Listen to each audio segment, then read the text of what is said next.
Video کو like کر کے آگے شیئر ضرور کر دینا۔ محمد رسول اللہ میرے اور آپ کے آقا و مولا حضور سید عالم صلی اللہ علیہ وسلم تشریف لائے 12 ربیع الاول کی مقدس ساعتوں میں، اس لیے یہ دن عیدوں کی عید ہے۔ میرے پیارے آقا صلی اللہ علیہ وسلم کے پیارے دیوانوں، جس دن سے آقا کریم صلی اللہ علیہ وسلم کی ولادت ہوئی ہے، اس دن سے لے کر آج تک اہل ایمان نے اپنے دور کے تقاضوں کے مطابق حضور علیہ السلام کا میلاد اپنے اپنے اعتبار سے منایا۔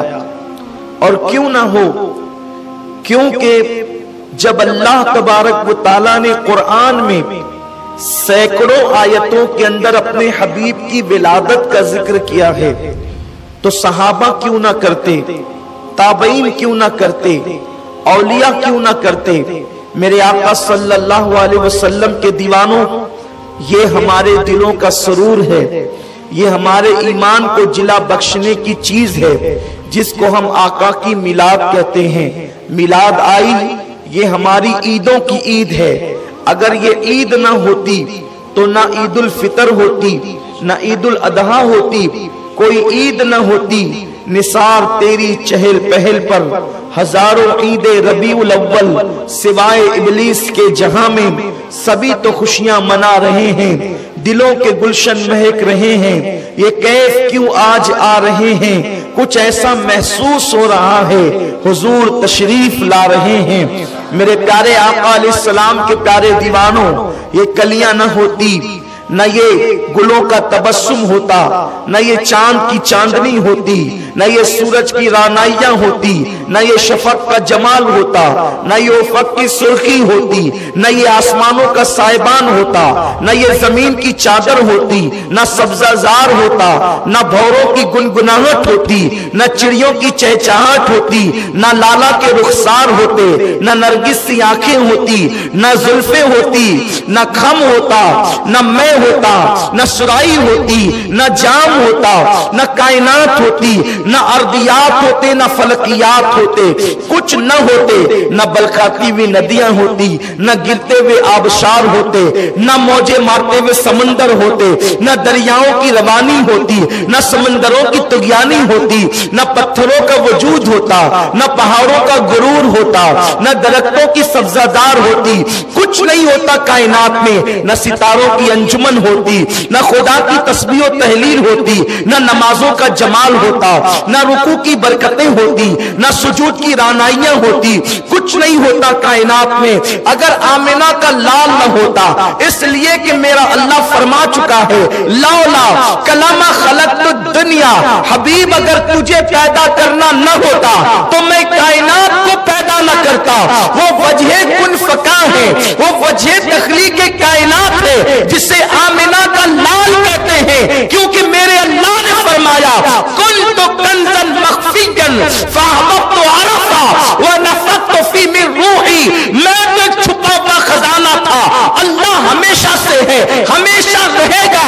اللہ فرماتا ہے میں ایک چھپا ہوا خزانہ تھا، میں نے اپنے آپ کو چھپا کر کے رکھا تھا، جب میں نے چاہا کہ مجھے پہچانا جائے تو میں نے انسانیت کی جان آمنہ کے لال محمد الرسول اللہ کو پیدا کر دیا۔ میرے آقا علیہ السلام کے پیارے دیوانوں، جنت ان کے طفیل بنی، دوزخ ان کے طفیل بنی، عرش ان کے طفیل بنا، فرش ان کے طفیل بنا، کرسی ان کے طفیل بنی، فرشتے ان کے طفیل بنے، جنات ان کے طفیل بنے، انس ان کے طفیل بنے۔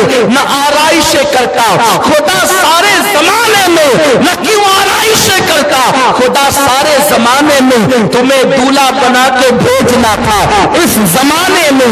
میرے پیارے آقا علیہ السلام کے پیارے دیوانوں، آقا کریم کی آمد، حضور سید عالم کی آمد تخلیق کائنات کی وجہ ہے، وہ وجہ تخلیق کائنات ہے۔ اللہ اکبر، قرآن کا نزول نہ ہوتا اگر وہ نہ آتے، خدا کا دیدار ہمیں نصیب نہ ہوتا جنت میں اگر ان کا وجود پاک نہ ہوتا۔ ہوتا, اللہ کی معرفت نہ ہوتی اگر وہ نہ آتے. یاد رکھیں یہ گفتگو تو انشاءاللہ آگے پھر کبھی ہوگی.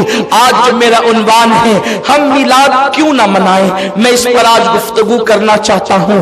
اپنے بیگانے میلاد سے محبت کرنے والوں سے بھی اور میلاد کی مخالفت کرنے والوں سے بھی بس میں تھوڑی دیر ان کے کانوں کی سماعت, ان کے دلوں کی توجہ, ان کی نظروں کی جو ہے وہ پاکیزگی اپنے چہرے کی طرف چاہتا ہوں تاکہ لوگ سنیں ہم میلاد کیوں نہ منائیں. میرے آقا صلی اللہ علیہ وسلم کے دیوانوں, میلاد کہتے ہیں آقا کریم صلی اللہ علیہ وسلم کی ولادت کے ذکر کے کرنے کو.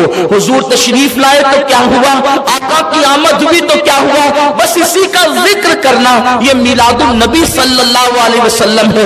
اب اس کے لیے کوئی اہتمام کرے, کوئی انتظام کرے, کوئی جو ہے وہ سجاوٹ کرے تو یہ جت قدر اہتمام بڑھتا جائے گا اسی قدر جو ہے وہ ثواب بھی بڑھتا جائے گا, کیونکہ اہتمام عزت و توقیر کے لیے ہوتا ہے, تعظیم و احترام کے لیے ہوتا ہے.